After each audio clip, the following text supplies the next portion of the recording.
한일 양국 정부 관계자가 테이블 2개만 덜렁이는 창고 같은 회의실에서 만났습니다. 우리나라에 대한 일본의 수출 규제, 일본의 경제 보복이 시작된 이후 양국 당국 간의 첫 접촉 모습인데요. 한일 갈등이 극단으로 치닫는 것에 대해서 미국은 중재 역할에 대해서 일단 선을 긋는 분위기입니다. 신범철 아산정책연구원 통일안보센터장 그리고 김숙현 국가안보전략연구원 대외전략실장과 관련 내용 짚어보겠습니다. 두 분 어서 오십시오. 네, 안녕하세요. 안녕하세요.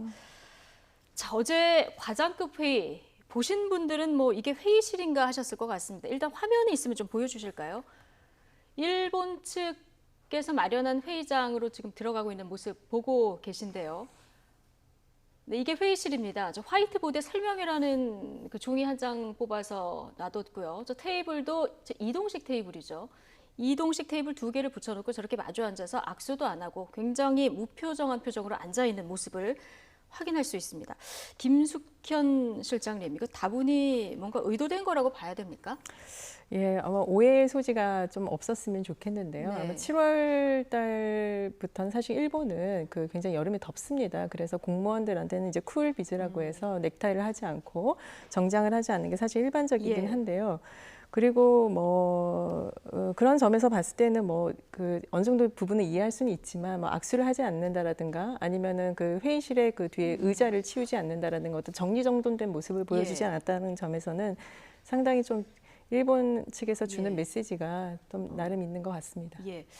의상 부분이야 그럴 수 있다고 하지만 저런 썰렁한 회의장을 봤을 때 뭔가 일본이 여기에 대해서 제대로 이번에 협의할 생각이 없다 이런 의도를 보여주는 것이 아닌가 이런 생각도 드는데 생각보다 대화는 길었습니다. 6시간 정도 대화를 했는데 자, 어떤 이야기가 오갔는지 산업통상자원부 브리핑 내용 들어보고 오겠습니다.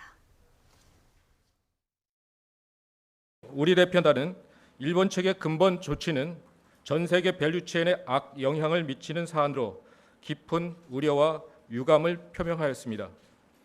상계 품목에 대한 수출 통제 강화에 대해서는 일본 측 사유가 매우 추상적이며 사전 합의 없이 불과 3일 만에 전격적으로 조치를 취한 것은 정당하지 않은 조치라는 점을 집중적으로 제기하였습니다.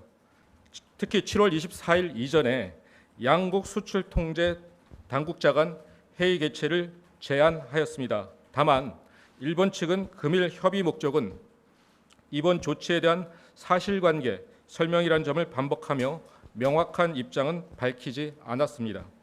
부적절한 사안에 대해 우리 측 질의에 대해 일본 측은 일부 언론에 나오는 것과 같이 달리 북한을 비롯한 제3국으로 수출되었다는 것을 의미하는 것은 아니며 구체적으로 밝힐 수는 없지만 일본에서 한국으로 가는 수출에서 법령 준수가 부족한 부분이 있었다고 명확한 답변을 하지 않았습니다. 네, 일단 부당함을 강조했다. 그런데 협의냐 설명이냐 여기서부터 지금 신경전이 있었고 예상했던 대로 어떤 접점은 찾지 못하고 오는 이런 모습인데요. 지금 마지막에 들어보신 내용에서 북한을 비롯한 제3국으로 전략물자가 수출되었다는 것을 의미하는 것은 아니다. 어제 이 얘기를 했다고 하고요. 일본에서 한국으로 가는 수출에서 법령 준수가 부족한 부분이 있었다.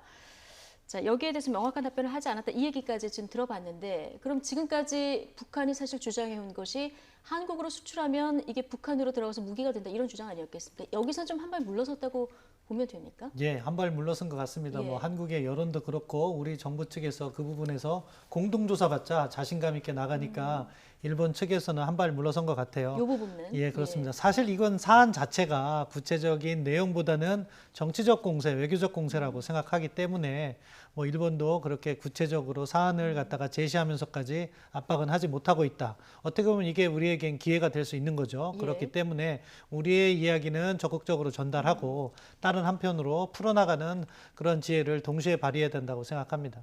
예. 그런데 가장 중요한 것은 이제 우리 기업 피해 아니겠습니까? 명분이야 일본에서 어떤 명분을 들고 나오든 지금 어제 그런데 우리를 이제 수출 규제 조치는 계속하고 여기다가 백색 국가, 그러니까 수출 절차 간소화 절차를 지금까지 유지했었는데 이 부분에서 제외하겠다 이런 입장을 한 번 더 명백히 했습니다. 네, 네. 이게 이렇게 되면은 얼마나 달라지는 겁니까? 글쎄요, 백색 국가에 그 지금 지정하고 있는 국가 약 27개국이 있습니다. 근데 이제 여기에서 한국조차도 이제 빼겠다라는 그런 얘기인데 예. 사실 백색 국가라고 하는 것은 이제 안전보장 우호국으로 인정을 해서 주요 물품의 수출 절차를 간소화한다 이런 그 개념이거든요. 그런데 이제 이것에는 이제 식료품이라든가 목재를 제외한 모든 품목이 사실 해당이 된다고 보시면 예. 됩니다. 따라서 뭐 이와 관련된 뭐 수출이 절차가 당연히 지연이 될 것이고요. 그다음에 직간접적으로 우리 경제에 상당히 주는 영향은 클 것으로 그렇게 예, 예상이 그러니까 됩니다. 지금까지 우대를 줬던 이런 것들을 안 하겠다, 한국에 대해서는 안 하겠다 이런 입장을 명확히 어제 밝혔는데 이 백색 국가에서 제외된다는 게 캐치홀 규제 대상이 된다. 뭐 이런 얘기라고 하더라고요. 이 캐치홀 제도는 어떤 거고요? 예. 만약 이게 적용이 되면 어떻게 달라지는 건지. 캐치홀 제도라고 하는 것은 이제 특정 국가가 국가 안보 등을 위해서 주요 전략 물자를 수출을 할 때 반드시 그 정부의 허가를 받도록 하는 그런 예. 제도입니다. 일본이 만약 이런 캐치홀을 발동을 할 경우에는 사실 거의 모든 그 품목이 수출 규제의 대상에 포함된다고 그렇게 보시면 될 것 같습니다. 그럼 안보 물자로 이렇게 규정을 하면은 사실상 안 걸리는 게 없게 되는 이런 상황이 되는 겁니까? 예, 그러니까 괴롭히는 거죠, 사실. 괴롭히는 캐치홀이라는 거다. 말 자체가 모두 다 잡겠다는 잡는다는 거잖아요. 거잖아요. 그래서 예. 전략물자 통제 체제에서 강도 높은 제재를 가할 때 사용하는 말인데 이런 절차를 갖다가 지연시키고 그럼으로써 한국 기업에 피해를 주겠다. 그런데 사실 그렇게까지 일본이 나갈 수 있을까는 별개의 문제라고 보는데. 여기까지 나가진 않을 예, 것이다. 왜냐하면 지금 예. 우리도 미국을 통해서 협의를 하고 있고 결국 뭐 이런 부분이 어느 정도 해법이 저는 구해질 거라고 생각하는데 지금 일본이 생각하는 것은 사실은 나름대로 자신들의 불만을 드러내는 과정이라고 생각합니다. 이것 자체보다도 사실 그 이면에 있는 강제징용 문제에 대한 한국의 해법을 요구하는 거라고 예. 보고요. 따라서 우리가 이 문제를 풀어가는 것은 이 문제를 풀어가는 논리대로 맞대응을 해야 되지만 다른 한편으로는 강제징용에 대한 나름대로의 해답을 가져야지 이 문제를 근본적으로 풀 수 있다. 이 점은 함께 고려해야 된다고 생각합니다. 일본은 이 사법부 판결 때문에 경제 보복하는 건 아니다 얘기를 합니다만은 18일이 좀 주목이 됩니다. 일본에서 이제 강제징용 배상 판결 중재의 설치를 요구했고 여기에 응하지 않으면은 이제 대항 조치를 검토하겠다 얘기를 했는데 이 날짜는 18일이에요, 일단. 네. 예. 예, 18일이죠. 그거는 이제 일본 측에서 그러니까 사실 중재에 가는 것 같은 경우에는요. 그 한일 그 조약 1965년 몇 년 한일 조약에 보면은 양측의 합의에 의해서 중재에 갈 수 있다 이렇게 되어 있습니다. 예. 그러나 지금 우리 정부는 그거에서 응하지 않고 있는 상황이고요. 따라서 이 18일은 일본이 일방적으로 요구한 기한이기 때문에 저는 예. 이거는 뭐 어디까지나 한국이 정부에 꼭 응할 필요는 없다라고 그렇게 예. 보여집니다. 이제 다만 이제 18일을 기점으로 해서 일본은 더욱 이제 수출 규제라든가 이런 조치를 강화하겠다는 그런 명분으로 사용할 수 있는 가능성이 높죠. 어떤 명분 축적력의 한 단계가 될 수 있다. 네. 어쨌든 어제 첫 만남에서 뭐 입장차를 좁히지도 못한 상황이고요. 우리 정부가 어떻게 해야 되는지 굉장히 고민이 많은 이런 상황인데요. 일단 우리 정부가 대응 수위를 조금 높이는 이런 모습입니다. NSC 차원에서 한일 모두 전략 물자 유출 이 부분에 대해서 유엔의 공동 조사를 받자 이런 제안이 어제 나왔는데요. 먼저 듣고 오시겠습니다.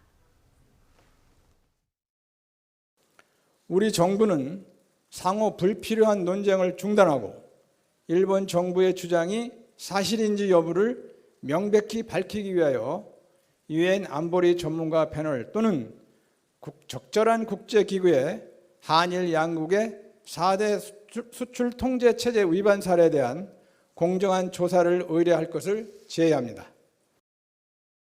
네, 지금 김유근 국가안보실 1차장 이 1차장이 지금 이렇게 직접 브리핑한 건 굉장히 이례적이다 이런 얘기도 나오던데요. 어쨌든 한국과 일본 양국 정부가 모두 국제기구에서 공동 조사를 받자 이런 제안을 우리가 한 거예요. 네, 뭐 일본 측에서 문제를 제기했죠. 예. 뭐 한국이 전략물자의 통제 관련해서 좀 문제가 있다. 마치 북한으로 무언가 흘러가는 듯한 이야기를 하니까 우리가 내부적으로 다시 한번 점검을 해봤을 겁니다. 이 부분에 자신이 있기 때문에 그렇다면은 공동조사 받자 이렇게 강경하게 나온 것이고 적절했다고 생각합니다. 예. 그러니까 지금 한일 간의 외교 전쟁이 벌어지고 있는데 각각의 배틀, 전투가 있을 거예요. 그 전투에서 전략물자 전투만큼은 우리 정부가 자신감을 표했고 저는 이 전투는 이겼다고 생각합니다. 이 전투를 이겼다. 승부수를 던진 거다. 하태경 의원이 또 이런 얘기도 했었잖아요. 일본이 오히려 그 전략 물자를 밀수출하는 거다. 이런 주장도 한 이런 상황인데요. 문제는 우리가 이런 승부수를 띄웠습니다만은 일본이 받을까 이 부분 아니겠습니까? 어떻게 전망하십니까? 예, 어제 그 NSC 사무처장의 말씀이 있은 다음에는 일본에서는 적극적인 대응이 없습니다. 네. 저는 이게 어쨌거나 승부수를 던졌지만 일본이 이것에 응할 가능성은 매우 낮다라고 지금 보고 있고요. 예. 사실 이 모든 거의 핵심 사안은 그 강제징용 대법원 판결에 있습니다. 그러니까요. 따라서 예. 이 대법원 판결을 갖다가 우리 정부가 어떤 해법을 제안을 하느냐, 제시를 하느냐에 따라서 이런 수출 규제라든가 향후 일어날 파장이 어느 정도 좀 그런 해법의 도출이 가장 지금은 시급한 그런 상황으로 보여집니다. 우리 정부가 양국에서 공동기금 조성하자 이런 제안을 한번 하긴 했는데 이건 또 일본이 받지 않았습니다. 이렇다면 어떤 해법을 생각해 볼 수 있을까요? 지금 사실 그 1965년 한일 기본조약 합의로 한일 기본적으로 그래서 그 청구권 협정은 말소가 되었다라고 하는 것이 일본의 주장입니다. 그러니까 우리나라도 2005년도에 이거에 대해서 어느 정도 수긍한 그런 결과물을 인식을 그렇게 했고요. 그런데 사실 그거를 다 뒤집는 그런 판결이기 때문에 이게 상당히 파장이 큽니다. 따라서 지금 1+1이라든가 그런 것보다는 일단은 우리 기업 또는 관련 기업 약 16개 기업이 있는데요. 그 관련 기업을 중심으로 해서 좀 해결하는 방안을 좀 제안을 하는 것도 하나의 방법일 것이라 생각합니다. 뭔가 일본이 받을 수 있는 새로운 방안을 좀 모색해서 제안할 필요가 있다. 그렇죠. 그런데 이제 일본이 받는다라고 하기보다도 일본의 의견, 그다음에 한국의 의견에 접점을 찾아야 되는 것이 가장 필요한 부분이라고 생각합니다. 그러니까 이 접점을 찾긴 찾아야 되는데 찾기가 굉장히 어려운 이런 상황인데 아까 우리가 승부수를 던진 거는 잘한 일이다 얘기를 했는데 만약에 일본이 이 공동조사 안 받겠다 하게 되면은 어떻게 되는 겁니까? 예, 흐름은 지금 제가 전쟁과 전투를 분리해서 말씀드렸잖아요. 이거 전반적인 큰 흐름에서 일본은 안 받을 거예요. 당연히 안 받겠죠. 자기들에게 불리한 게 나올 수 있는데. 그런데 지금 상황은 일본이 안 받는다고 해도 그것은 우리에게 아픔이 되지 일본에겐 별로 아픔이 안 되는 거예요. 왜냐하면 일본이 한국 제재를 한국 기업들을 압박하고 있기 때문에 따라서 이것은 제가 전투에서 이겨야 된다는 것은 각각의 일본의 제안은 우리가 나름대로 거기에 대한 대응 논리를 제시함으로써 우리가 이 부분에 있어서 정당하다는 걸 알리는 거고요. 이 전쟁에서 승리는 결국 일본의 제재를 막아야 되는 그런 부분을 또 풀어나가야 되는 거죠. 그것을 위해서는 두 가지가 필요하다고 생각해요. 결국 일본이 추가적인 행동을 하지 못하도록 미국을 통해서 막는 부분이 있어야 되는 것이고 그건 뭐 지금 동시에 추진하고 있고요. 두 번째는 이제 일본이 한국 기업들을 제재하게 된 근본 원인이라고 할 수 있는 결국 앞서 김 박사님께서 말씀해 주신 사법부 판결. 그렇죠. 그 부분을 갖다가 얼마나 우리가 유연하게 우리 대한민국 사법부의 판결을 존중하면서도 한일 관계를 이렇게 발전시켜 나가기 위해서 우리 정부가 얼마나 유연하게 접점을 찾을 것이냐. 그리고 그 해법 과정에서 우리 정부가 그렇다면 우리의 외교적 자존심도 있는 문제이기 때문에 그러한 협상의 형식이라든가 대안의 강구에 있어서 얼마나 우리의 체면을 차리면서 해법을 만들 수 있을 것이냐. 그것과 관련해서 양자 협정으로 갈 것이냐. 일본이 요구하고 있는 중재 쪽으로 갈 것이냐. 그런 대한 정밀한 계산이 필요한 거예요. 정밀한 그래서 계산. 옵션을 하나만 갖고도 되는 게 아니고 우리가 카드를 여러 개 갖고 있다가 일본에게 제안을 하면 일본이 역제안을 하겠죠. 그것을 다시 활용하는 그러한 아주 좀 더 촘촘한 그런 준비가 지금 되어 있어야 된다고 생각합니다. 문재인 대통령이 이순신 장군까지 거론을 했는데 김 실장님, 지금 어제 청와대 설명에 따르면 전면적 대응 1단계다 이런 얘기를 했거든요. 앞으로 청와대가 조금 더 대응 수위를 높여 나갈까요? 글쎄요, 지금 현재 일본 정부의 그 대응도 상당히 좀 차가운 그런 맞대응을 하지 않겠다라고 하는 이런 주의인데요. 그렇죠. 저희가 아마 그 증거라든가 이런 것이 충분히 있다라고 하면 아마 청와대도 강하게 응수를 하지 않을까 그렇게 예상이 됩니다. 다만 이거는 이제 좀 감정적인 어떤 그런 거라든가 이런 거는 좀 자제를 하고 좀 명확한 증거와 그다음에 논리로 대응을 해야 할 그럴 사안이라고 생각합니다. 지금 국가안보실 2차장은 미국의 편도 티켓 끊고 갔다. 이런 얘기가 나옵니다. 자, 일본의 수출 규제 조치에 대해서 미국의 중재를 요청하면서 지금 우리 정부 전방위 외교전을 벌이고 있는데요. 하지만 당장 한미일 간 협의는 좀 어렵다 이런 관측도 나왔습니다. 미국을 방문하고 있는 김현종 청와대 국가안보실 2차장, 한미일 3자 고위급 협의가 열리지 않을 가능성이 크다고 밝혔는데 이 얘기 잠시 듣고 오시겠습니다. 이슈에 대해서 좀 아시아 방문을 하는데 와서 뭐 그런 것을 추진할 수도 있었는데 아니 지금 일본 쪽에서 지금 소극적으로 나오니까 아마 이제 그건 안 할 가능성이 더 높지 않겠어요? 네. 안 할 가능성이 크다. 이 한미일 고위급 회담, 이거 이제 미국 측에서 얘기를 했는데 우리와 미국은 적극적인데 일본에서 묵묵부답이다. 어제 이 얘기까지 나왔었거든요. 뭐 예상했던 예, 뭐 수준이 예상했던 아니겠습니까? 바입니다. 지금 예. 일본은 시간을 끌면 결국 한국 기업에 압박이 되고 그러면 시간의 흐름과 함께 일본이 보다 유리한 입장이다 이런 생각을 할 겁니다. 그래서 단기적으로 양자 협의나 한미일 3자 협의에 응하지 않는 그런 과정이 있을 거고요. 예. 그럼에도 불구하고 우리가 잘한 측면이 있다고 생각합니다. 저렇게 해서 미국을 계속 동원하면은 일본도 다음 단계 행보, 아까 이야기한 예. 뭐 화이트리스트라든가 그런 부분으로 더 나아가는 데 있어서 일본도 쉽게 가지는 못한다. 예. 그러니까 간접적으로 일본의 행동을 통제하는 부분은 있다. 예. 다만 이제 조금 더 세련된 외교를 한다면은 저런 식으로 일본을 비난할 필요까지는 없다고 생각합니다. 왜냐하면은 비난하지 말고. 예, 양자 협정을 양자 교섭을 해서 문제를 풀어야 된다는 게 우리의 기본 입장이라면은 예. 약간 더 외교적인 용어를 하면서 일본과의 대화의 공간을 마련해야 되고 결국은 뭐 다가오는 뭐 이번 달에 양자 뭐 외교장관 회의나 또는 8월 초에 7월 말 8월 초에 ARF 회의가 있습니다. 네. 거기서 한일 간 외교장관이 만날 수 있는 계기가 있기 때문에 그것을 갖다가 우리도 목표로 하고 차근차근 준비하는 그런 모습도 동시에 보여줘야 된다고 생각합니다. 예.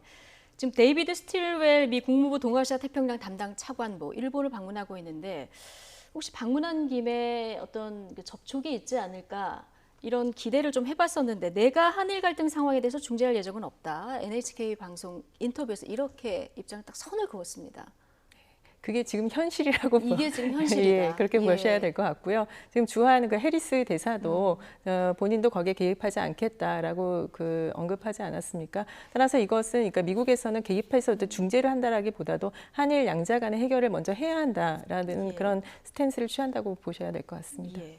어쨌든 한일 문제 바라보는 뭐 미국의 속내도 복잡할 수밖에 없는데 이 중재자로서의 역할을 우리는 굉장히 기대하고 있는 이런 상황이지만 미국 입장에서는 또 일본과의 관계에도 고려를 해야 되는 상황이라서 어느 정도 중재 역할을 기대할 수 있을까요? 상황이 악화되는 걸 막을 거예요. 아마 지금 악화되는 상황에서 걸 막는 이제 정도. 그렇죠. 예. 왜냐하면 지금 상황에서 일본은 한국의 강제징용 문제를 제기하는 거고 한국은 일본의 경제 제재 부분을 갖다가 이렇게 문제 제기를 하는 거니까 예. 양측에 등가성이 있다고 미국은 볼 거예요.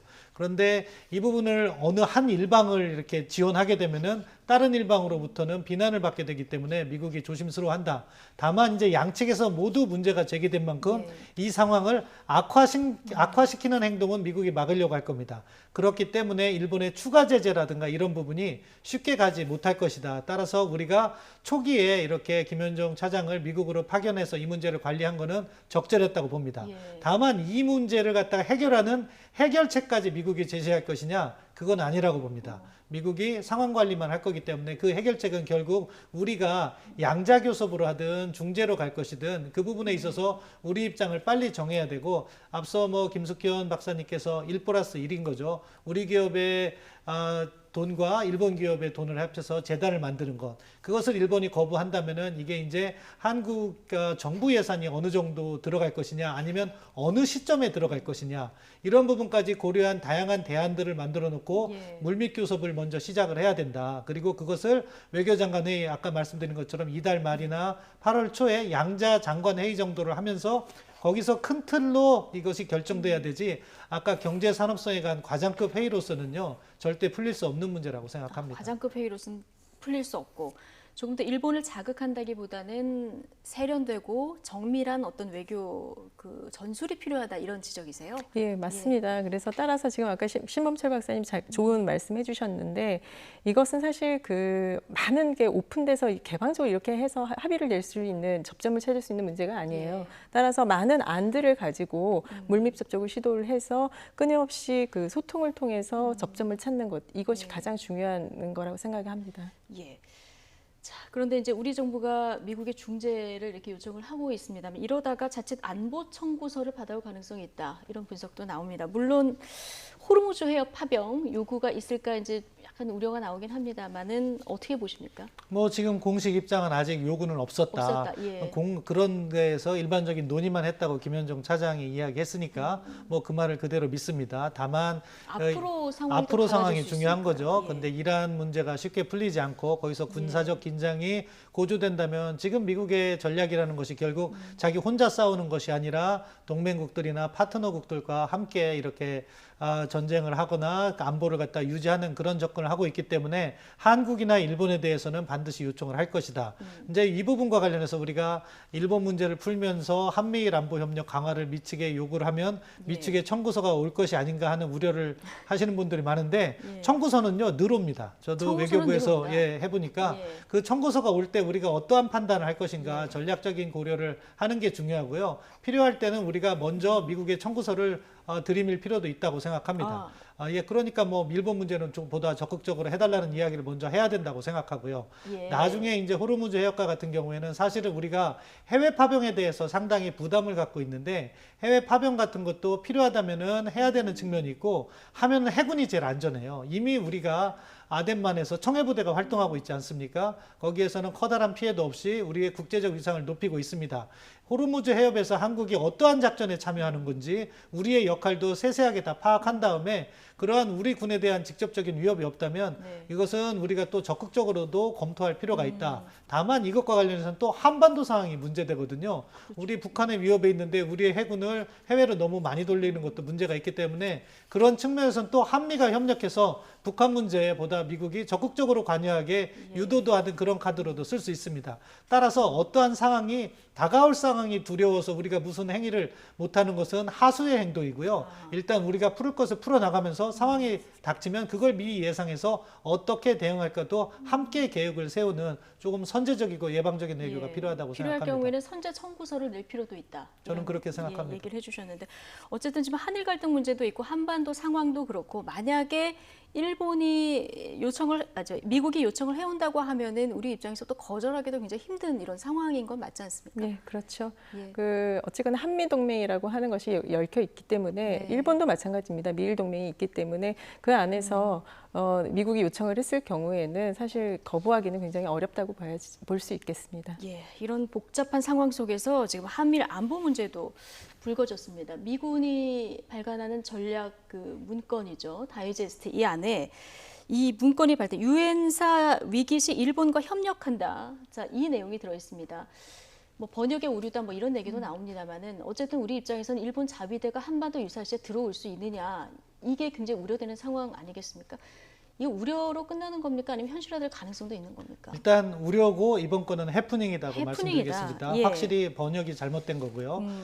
유엔사 같은 경우에 이제 전자권 전환 이후에 자기의 역할을 갖다가 어떻게 찾아갈 것인가 하면서 결국 연합사에 전력을 제공해주는 다른 나라들이 그 전력을 보내주면 그러니까 이것은 한반도 유사시를 갖다가 전제로 한 거예요. 북한이 남침해서 한반도에 전면전이 벌어질 경우 미국과 한국이 혼자 둘이만 싸우기가 어렵기 때문에 다른 전력 제공국들이 약속을 해준 국가들이 있기 때문에 영국이라든가 호주도라든가 그런 국가들이 저 군대를 보내주면은 일단 우선 일본에서 접수를 해서 한국 우리가 이제 주도하기로 하고 있는 연합사 지금 이름은 미래사로 되어 있지만 거기에 전력을 제공해 주는 거죠. 그 기능을 하는데 그러한 접수를 하다 보면 당연히 유엔사 후방 기지가 있는 일본의 역할이 필요한 거죠. 그 부분을 강조했는데 이제 과연 그러다가 보니까 일본의 역할이 확대되는 것이 아니냐 그런 우려를 하게 되는 거고 지금과 같은 상황에서 일본 문제를 갖다가 미국이 의도적으로 고려하지는 않는다고 생각하고요.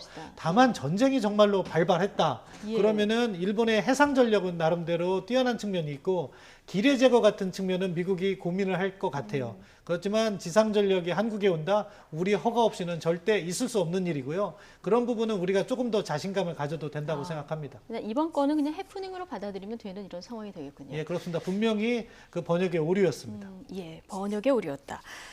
자, 어쨌든 지금 한일 갈등 문제를 풀려고 하는 것이 우리 기업들이 이제 어렵기 때문에 그런 건데 뭐 청와대에서 기업인들 간담회도 있었고요. 신동빈 회장, 뭐 이재용 부회장 다 일본으로 건너가서 해법도 모색하고 했습니다. 어제 이재용 부회장이 이제 들어왔는데 굉장히 언론의 관심을 받았습니다. 어떤 얘기가 오갔을까요?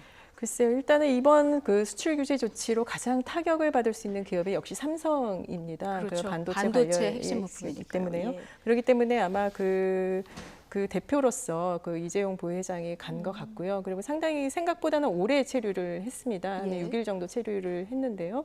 아마 이 과정에서 많은 그 금융계의 사람들도 많이 만났을 것으로 예상이 됩니다.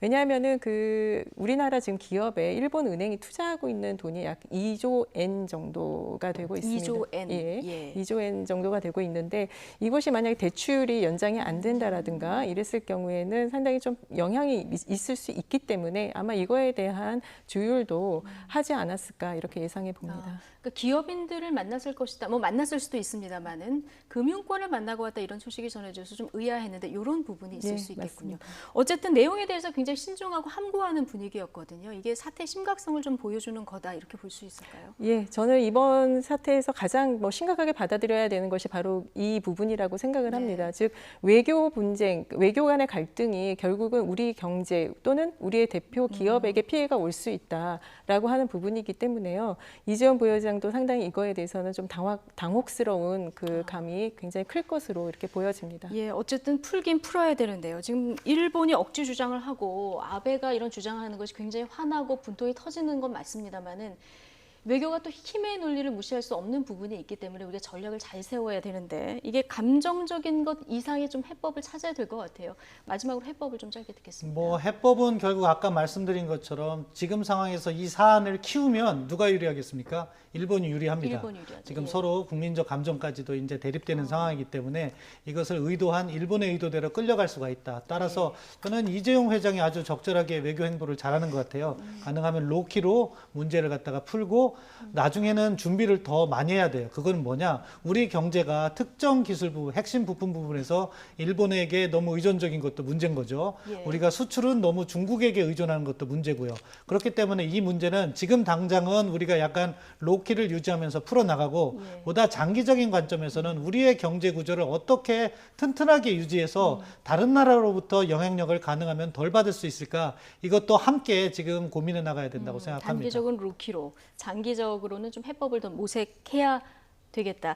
우리 김숙현 실장님 짧게 해법 마지막으로 예, 저는 말씀드릴까요? 완전히 동감합니다. 아, 예. 저희 우리나라 지금 현실 굉장히 어렵습니다. 따라서 진짜 지금이야말로 좀 지혜가 많은 예. 지혜가 필요한 그런 시점이라 생각합니다. 알겠습니다. 뭐 지금 단기적으로 좀 냉정함이 필요하다 이런 뭐 생각도 듭니다. 오늘 두 분 말씀 여기까지 듣겠습니다. 신범철 아산정책연구원 안보통일센터장 그리고 김숙현 국가안보전략연구원 대외전략연구실장 두 분과 함께했습니다. 고맙습니다. 감사합니다.